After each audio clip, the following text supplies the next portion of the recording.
Abu Hanifa rahmatullohi alayh hamda Imom Malik. Ular ikkovlari hajda uchrashib qolishdi. Abu Hanifa Imom Malikdan 13 yosh kattalar. Lekin ikkalari ham dunyoda tan olingan mazhab boshi ulamolar. Mazhabga qisqacha ta'rif.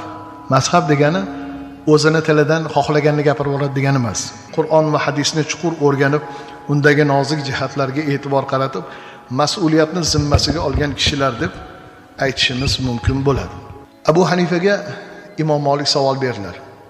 Sizmi ra'yingiz bilan ish tutadigan, ko'pchilikni vaqtini oladigan dedilar. Savolni qarang, bu o'ta og'ir savol. Ya'ni sodir bo'lmagan voqealar haqida bosh qotiryapsizlar. Bu qanday bo'ldi dedilar. Shu ma'noda savol berdi. Vaholanki Hazrat Umar bunday holatdan Rasululloh qaytarmaganlar. Abu Hanifa bosiqlik bilan javob berdilar. Sizni o'zingizni rivoyat qilgan bir hadis bor. Qarang. U kishi berayotgan javoblarni qarang. Hadis bilan javob bering.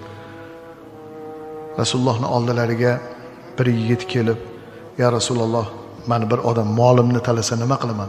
Molingni himoya qilasan. U men bilan tortishsa, ursa, himoya qilasan. Men uni o'ldirib qo'ysamchi, u jahannamda.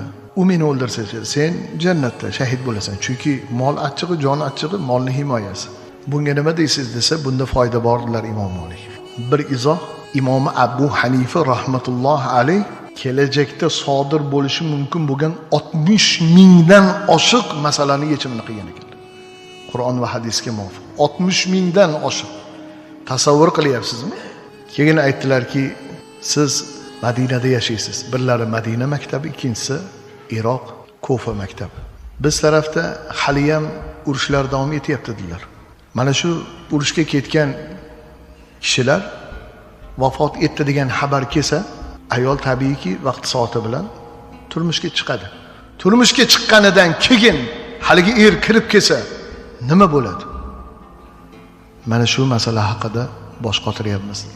Baribir Imom Malikning ko'ngillari to'lmadida aytdilarki, sahobalar hammasi Madinada bo'lsa, Rasulullohning ayollari hammalari Madinada qo'nim topgan bo'lsa, 9 ta ayollarni aytibdilar. Ilm Madinada bo'lsa, siz nega buncha hadisga ko'p sharh beryapsiz dedilar. U kishi aytdilarki, xalifalikni poytaxti Kufa.